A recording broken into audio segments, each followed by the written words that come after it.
Micheál Murray described the Wexford hurling team of the 50s and early 60s as one of the greatest teams he's ever seen and his own favourite team of all time. To remember the passing of Tim Flood, I'm joined by former Wexford senior hurling manager Liam Griffin. Good morning to you, Liam. Morning, Alan. Liam, it's a sad day. He lived a long life. He was born on the 8th of January 1927, but he has bade farewell to us around Clubon and indeed around all aspects of County Wexford. He will be remembered with great fondness, Tim Flood. What will your own memories of him be? Well, I suppose essentially he was a modest man, a man who was humble about all of his achievements. I suppose he was a man that he was a rounded individual. He represented Ireland in sheepdog trials. He was an excellent hurler, a very good musician. Most people would be glad to have one of those skills, but he had them all, and he was a thorough gentleman to boot, and a magnificent hurler.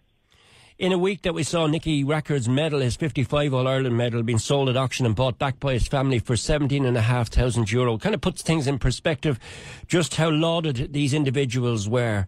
Are they remembered even nowadays, or should they be remembered more, these men of the 50s? Well, it's very difficult for people in the modern era to try and remember. But for me, it's very difficult to get this across to people in a kind of a manner that they would fully understand. I was actually around the end of the 50s, and my first Ireland final was the 1960s. This was an amazing time. This was an amazing time in County Wexford. Like everything, revolved around the hurling team, and there was a time of great depression, obviously, as well, and a lot of immigration. And I think that didn't actually happen in Wexford to the same extent, because the spirits were lifted by this team. And the thing that must be remembered, and I think remembered most in terms of Tim Flood, is that, and I think the selling and buying, and delighted to see the Rackard family have bought that medal back again. But that epitomises what esteem that team is held in, because don't forget. We won the Ireland in 1910 Wexford, but technically that was an All-Ireland Club All-Ireland, which was won by the Shelmaliers. So the first All-Ireland that was won by Wexford, technically as a county, was 1955.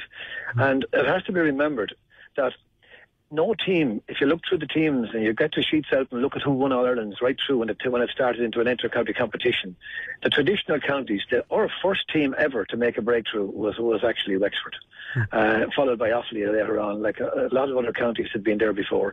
But that was led, in fairness, by Nicky Rackard, and it was led then by a magnificent band of men that played with him. And all of them will testify that the unity that they had was exceptional. But they raised the county on their backs, literally, and they raised the mood and standard of the county. And Tim Flood was one of the artisans in that team. He was one of the class hurlers on that team. He really was.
Yeah, he was a forward. Was he half forward, full forward, or did he play along both lines? Actually, if he was in a modern game, he could have played anywhere from midfield, but he played in half forward line and corner forward. And, there's a unique thing there. Obviously, I'd be friendly with Ned Wheeler, who's still well and fit and in great shape. But in 1954, Wexford went to the Ireland final, and they were beaten in the Ireland final by Cork, as we remember. That was the famous day that Nick O'Donnell was injured and had to go, and Bobby Rackard and Billy Rackard changed places. And, so a lot of history attached to that particular game, which is brilliantly written in Nicky Furlong's book, The Greatest Hurling Decade.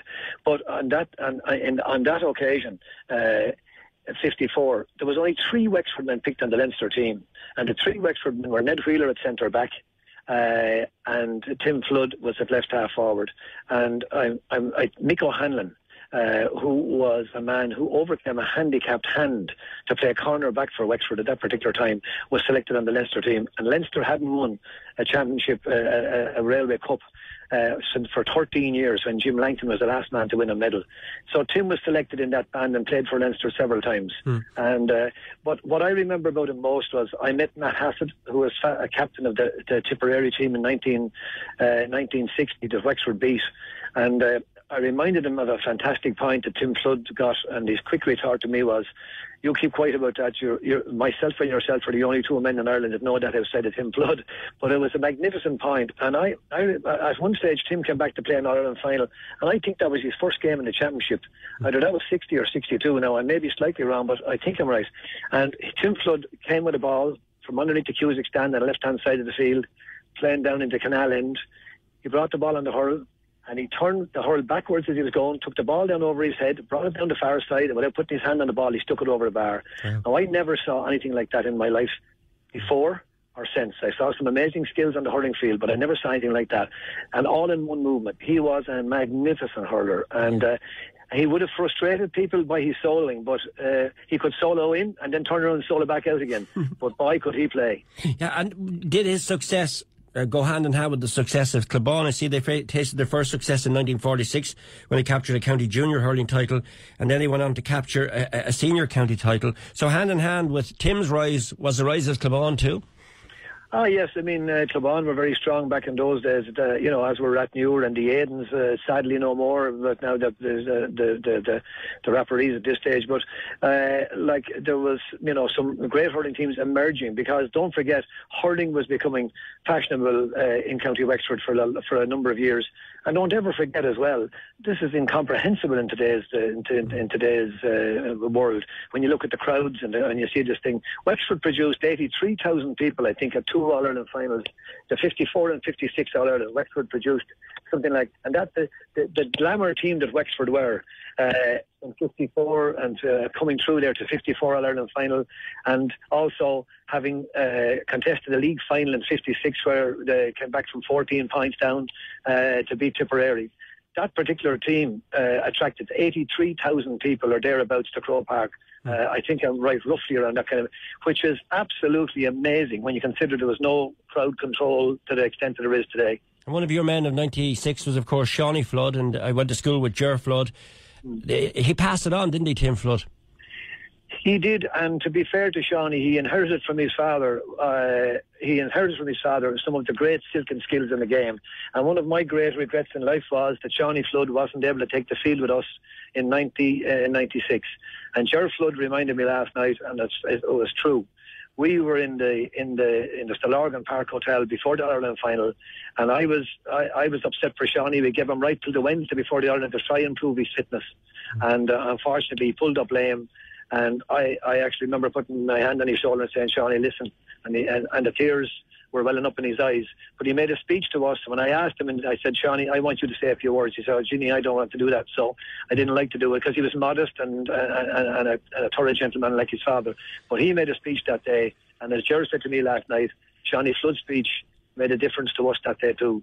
And I'm damn sure it did, because Liam Dunn, George O'Connor, Damien Fitzhenry, I could name the lot, John O'Connor, Ger Cush, these guys, Billy Byrne, they'd all soldiered with Shawnee Flood, and he had a great affection. They had a great affection in their heart for him, as the other players of the 1950s had for their father, and rightly so. And okay. Rightly so. I have to leave it for the moment, Liam, but I'm just going to ask you to summarise in your own words what the legend of Tim Flood will be. Well, the legend of Tim Flood will be that he was inextricably linked to the team of the 1950s. He's part of the Rackard era, part of the Wheeler era, Paddy Kehoe era, and all of that. That team was, without doubt, the greatest Wexford team ever to take the field, and one of the greatest teams to grace the hurling field. And as regards the promotion of the game of hurling, the greatest promoter ever for the game of hurling. God be good to Tim.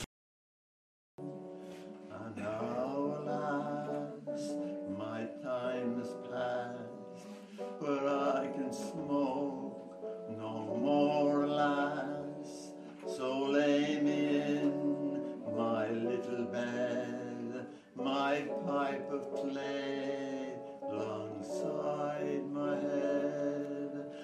when on judgment day I rise, that putty clay shall greet my eyes.